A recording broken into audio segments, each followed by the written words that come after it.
Muy buenos días a todos. Buenos días. Es un gran gusto estar aquí con ustedes y quiero presentarles a mis nietas adorables. ¿No? ¿Están de acuerdo? Ok, perfecto. Ellas tienen edades desde 3 años hasta, como pueden ver, una nena. Ella y su hermana están viviendo ahora en Hawái. Y entonces mi corazón está quebrado, ¿no? Triste, muy triste. Acaban de ir allá. Pero la que está ahí por el centro tiene 3 años y medio. Y esta niña, su palabra favorita, ¿qué sería? ¿Qué piensan? Su palabra favorita a los 3 años, para los niños de 3 años, es ¿qué? ¿Cómo? Oh, abuelito, sí, cómo no, sí, cómo no.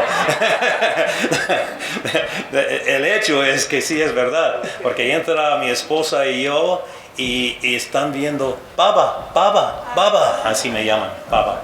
No, la palabra favorita de ella es ¿por qué? ¿Por qué? ¿Verdad? Entonces muchos niños a esta edad están haciendo este tipo de pregunta. ¿Por qué? ¿Por qué está nevando, baba? Bueno, porque se formaron algunas nubes y cayó, era agua y luego se congela y todo esto. ¿Por qué? Bueno, es que porque necesitamos agua en nuestras vidas. ¿Por qué? Bueno, si no tomamos, ya ven. Entonces, las niñas y los niños van a tener las preguntas, bastantes preguntas, y particularmente van a tener preguntas al ver las cosas. Yo soy, como entienden, soy terapista, y cuando una pregunta que siempre hago a las personas que vienen a mi oficina para asesorar su situación en cuanto a una adicción de pornografía, les hago: ¿cuándo fue la primera vez que usted recuerda haber visto la pornografía? Y les digo que esta niña de 3 años que está ahí adentro podría haber estado expuesta a lo que es la pornografía. Y lo malo es que les hago la pregunta: entonces, ¿usted recuerda haber visto esta foto, el video, lo que sea? Y esas personas me dicen que sí, y recuerdo muy bien los sentimientos que tenía cuando vi a esto. Entonces, el tema de hoy es imprescindible, porque va a estar, como hemos aprendido ya en la mañana, va a estar en nuestra cara cada momento. Y a lo mejor sus hijos van a tener este mismo tipo de pregunta: ¿por qué? Y quieren saber. Entonces, lo que queremos entregarles hoy es ayudar a ustedes a hablar con sus hijos y sobrevivirlo, pero también a poner en sus mentes y en sus corazones una identidad positiva, que esas personas, sus hijos, puedan salir de sobrevivientes también. Entonces, claro que la edad promedio está entre 6 a 8 años están viendo la pornografía, pero hay que entender que este es un tema bastante imprescindible. Entonces, otra cosa que quería impartirles, y luego les voy a dar bastante tiempo a Esperanza y voy a tomar otro tiempo después, pero podemos hablar nosotros de los filtros que tenemos en los teléfonos celulares o en las computadoras o lo que sea, pero una pregunta o una oración que me dijo a uno de mis clientes, yo les hice la pregunta: voy a efectuar otra presentación, voy a efectuar una presentación, y ¿qué usted le había gustado recibir como consejo en este tipo de presentación? Y esa persona me dijo: hay que decirles que va a ser mi filtro cuando salgo yo de la casa, porque podemos tener filtros aquí y podemos tener filtros aquí, pero lo que vamos a aprender hoy es lo que es el filtro que debemos de tener y que debemos de instalar, tal como instalamos filtros aquí, en las mentes y los corazones de nuestros hijos. Entonces paso el tiempo a doña Esperanza. Gracias. Buenos días. Es un placer, es un honor. Gracias a la invitación de Rocío me encuentro aquí para compartir mis experiencias como madre de familia y cómo sobrevivir. Porque hablar de intimidad, hablar de sexo a nuestros hijos es un tabú, para nuestra cultura especialmente. Yo me crié con mis padres y mi madre es una excelente madre. Yo la adoro, no puede haber mejor que ella, pero era un tabú. El tema era un tabú en casa. Entonces, primero que nada, yo quisiera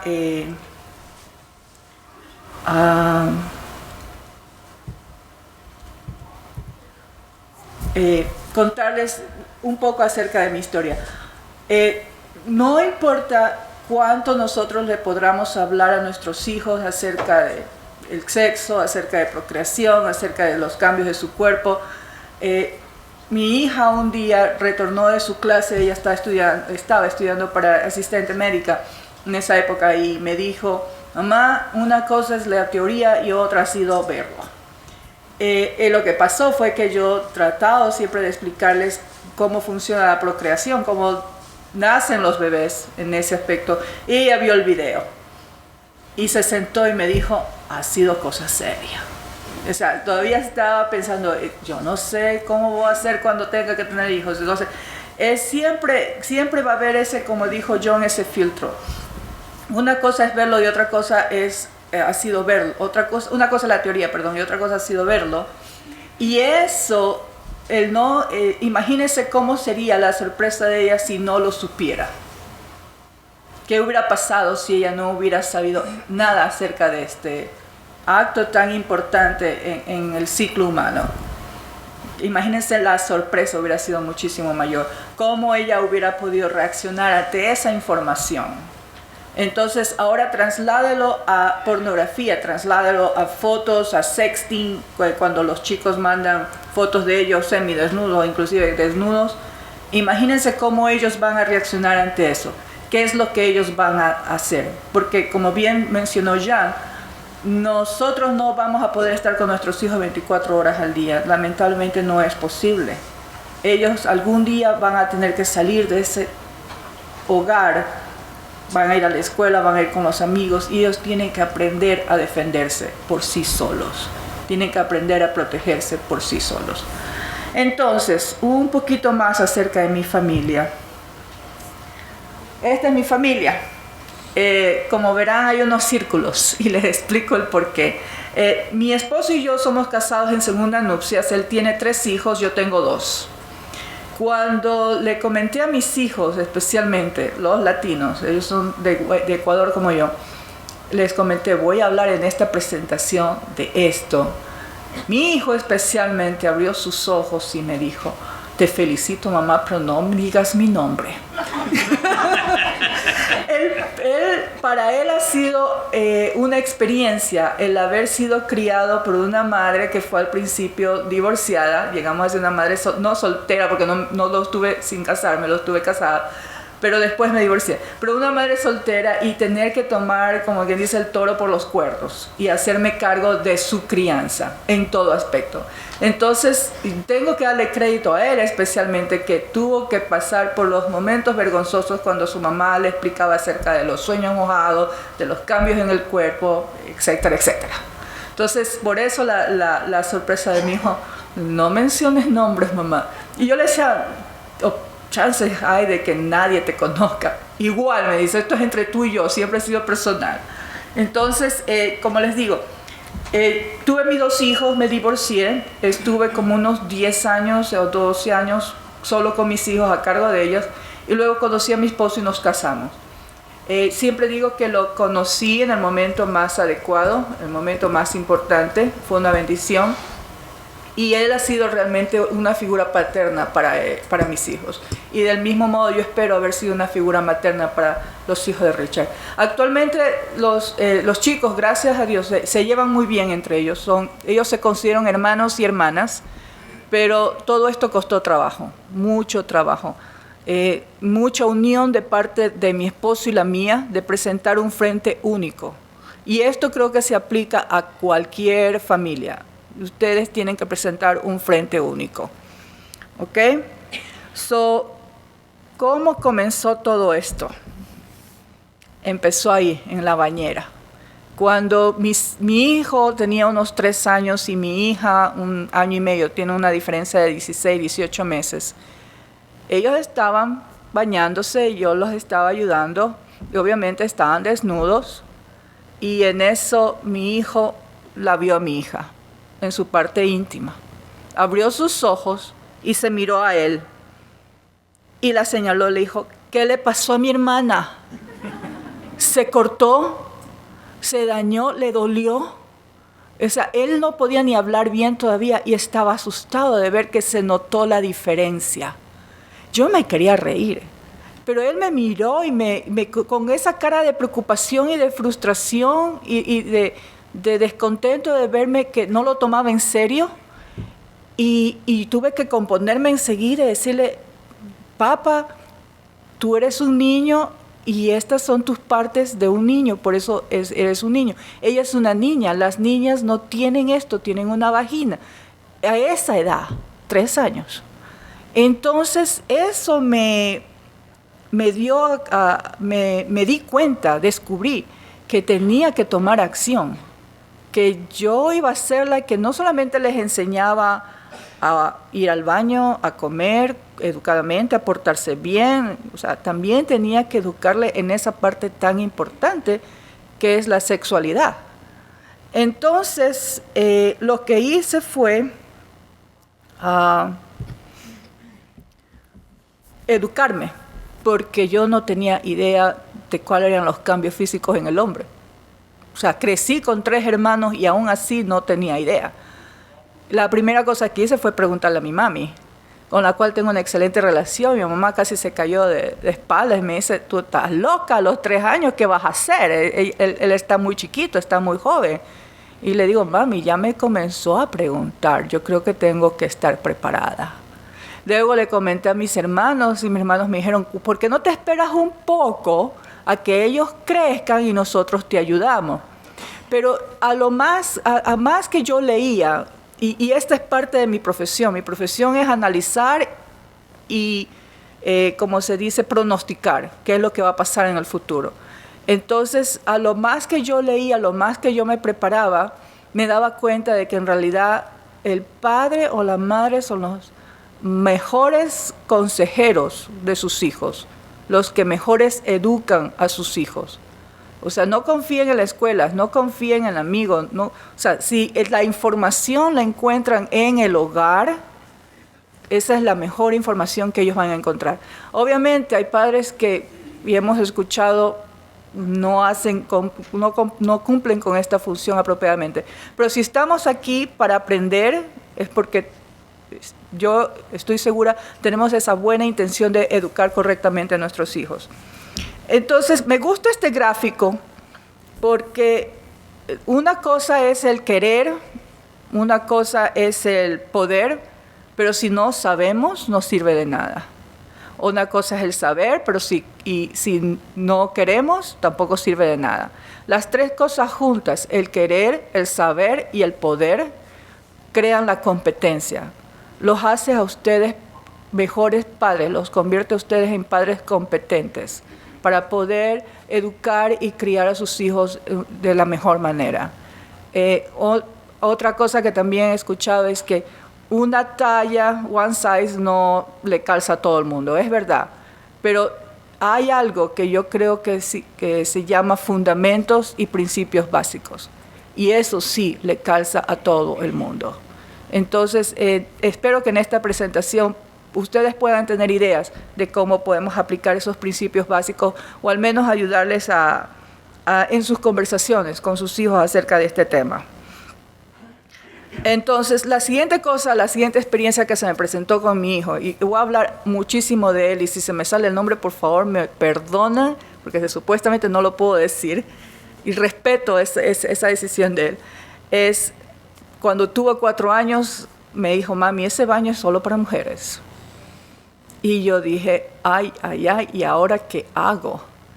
Porque la cosa que también hice con mis hijos fue respetar sus decisiones, respetar sus sentimientos.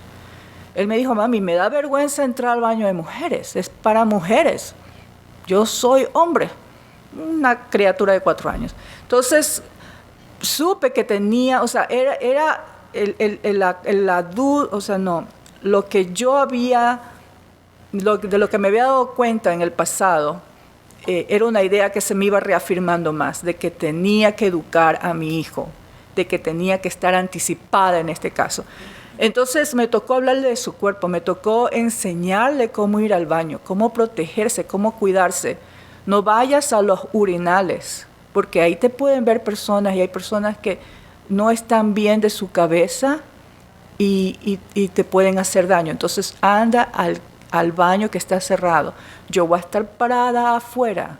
Si ocurre algo, grita. No importa qué, grita. O sea, le enseñé a protegerse. Le enseñé de que su cuerpo era sagrado. De que él, y que mi función era cuidarlo, protegerlo, pero que él también debía aprender a protegerse también. Y hemos escuchado muchas historias. Hace poco salió, un hombre fue sentenciado, ¿por qué? Porque estaba ofreciéndole sexo a un niño pequeño. Entonces, todas esas cosas nosotros debemos cuidar a nuestros hijos, debemos protegerlos. A veces pensamos, está muy jovencito, está muy chico, no va a entender. Lo hacemos a la edad, o lo ponemos las cosas a la edad de que ellos puedan entender. Yo no iba a empezar a decirles, ¿sabe qué? Que cuando una pareja se casa, explicarle todo el proceso de procreación a una edad de 4 años. Pero lo que sí podía decirle es que tenía que cuidar su cuerpo y que su cuerpo es sagrado. Esas fueron las 2 cosas fundamentales que les enseñé a esa edad. Y mi hija escuchaba todo. Siempre lo enseñé a los 2. Lo que sabe mi hija, lo sabe mi hijo y viceversa. Porque el sexo no es un tabú, es sagrado. Eso es lo que le decía, no es algo malo, es sagrado. Es un poder que nos dio nuestro Creador para poder expandir y multiplicar en la tierra. Entonces, la otra cosa que aprendí fue que para poder conversar con mis hijos acerca de cualquier tema, y especialmente que es un poquito más privado, digámoslo así, es que tenía que crear el ambiente en la casa. Tenía que decir, bueno, si yo lo retaba, le gritaba, y al momento siguiente quería sentarme con él y conversar, y obviamente él no me iba a escuchar, él iba a estar con temor conmigo. Entonces, tenemos que crear el ambiente.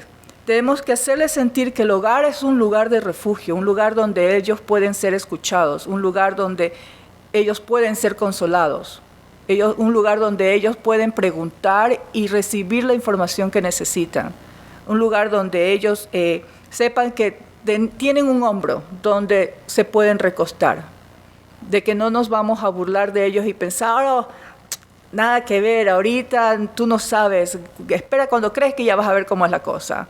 O sea, para ellos no saben todavía cómo es la cosa porque no están en ese momento.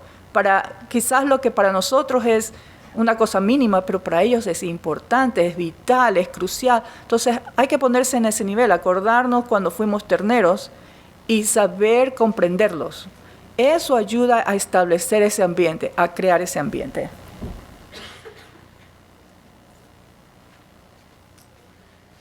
Entonces estaba pensando de una ocasión cuando mi hija es madre de la de 3 años.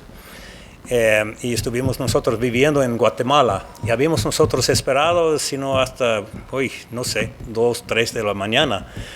Nos gusta tener relaciones sexuales, mi esposa y yo. Y entonces habíamos cerrado la puerta, sabíamos que las niñas estaban bien dormidas y todo esto. Entonces estuvimos gozando de un buen momento. Cuando al momento dado entró Mandy en la recámara. Y yo, claro, desnudo, mi esposa también desnuda, y yo encima de ella. Y me hizo la pregunta, papi, ¿por qué estás desnudo y encima de mi mamá? Okay. La respuesta podía haber sido diferentes respuestas. Podía haberle dicho, niña tan tonta, hay que salir de aquí porque estás entrando aquí así. O podía haberle dicho,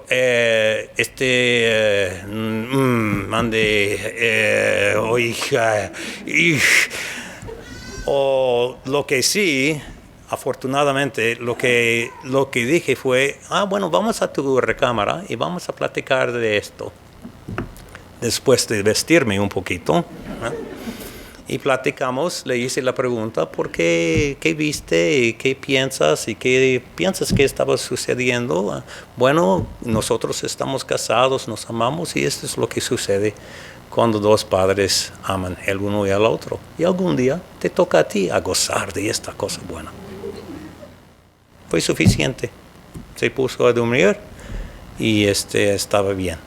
Entonces, hay que entender lo que podría salir en la mente dado cualquier de estas respuestas diferentes y distintas. Ustedes han visto en la primera presentación hoy algo similar a esto. Ese es el ciclo de adicción sexual. Y lo que sucede en este ciclo empieza allí con el dolor o la desesperación, una identidad negativa. Puede ser porque puede tener una persona un buen hogar, con buenos padres y todo esto, pero al ver la pornografía empiezan a pensarse como malo, una persona mala, y voy a demostrarles en la próxima. Y entonces, o podría existir en la casa o en la escuela o en cualquier otro lugar que salga una identidad negativa de sí mismo. Y en cuanto que tenemos ese dolor nosotros como seres espirituales, como se ha dicho también, nosotros entendemos bien que somos más que esto negativo, pero existe este conflicto, entonces empezamos a preocuparnos en cuanto al dolor. Entonces hay que pensar ustedes en un dolor fuerte que han tenido. Quizás puede ser que dio luz. Yo tenía una piedra de mi riñón. En una ocasión me dicen que esto es peor que dar a luz, entonces prefiero dar a luz, pero no me toca. ¿Okay? Entonces, ahorita no tengo este dolor. Entonces no me estoy preocupando en cuanto al dolor. Pero si existe ese dolor, voy a estar preocupándome y pensando cómo puede hacer salir esto. Y desarrollo yo estos ritos, ¿verdad? Que puedo sé al fin que puedo salir de esto. Y hay que recordar, aún a los 3 años, una persona recordando esto y cómo sintió, podría regresar a la pornografía y decir, bueno, esto me hizo sentir bien, mal también, pero me hizo sentir bien. Luego es como una droga, quita el dolor por un momento. Y luego lo que sucede es que volvemos y ya que ustedes bien saben lo que sucede cuando ya no existe la medicina o una droga dentro de nuestro cuerpo. Ya no sentimos el efecto. Entonces lo que sucede es ya se va la droga, se va el efecto de la droga y ya tenemos el mismo dolor original y el dolor de la vergüenza, la pena, de la culpabilidad de haber visto una cosa que sabemos que no es correcto y seguimos en el mismo siglo sin fin. ¿Okay? Entonces, si podemos nosotros ayudar a las personas, a nuestros hijos, sentir una buena identidad, una identidad positiva, entonces tenemos una oportunidad de ayudarles y enseñarles. Quería responder a una pregunta en forma distinta para agregar de lo que se dijo. En cuanto a la ansiedad de los patojos, los niños en estos días, puede salir para nuestros hijos una identidad de Instagram. Y luego tengo otra identidad de Facebook. Y luego tengo otra identidad de sea lo que sea. Cada de vez en cuando, no mucho, ¿verdad? Porque también tengo mi identidad de texto. Cada de vez en cuando, no mucho.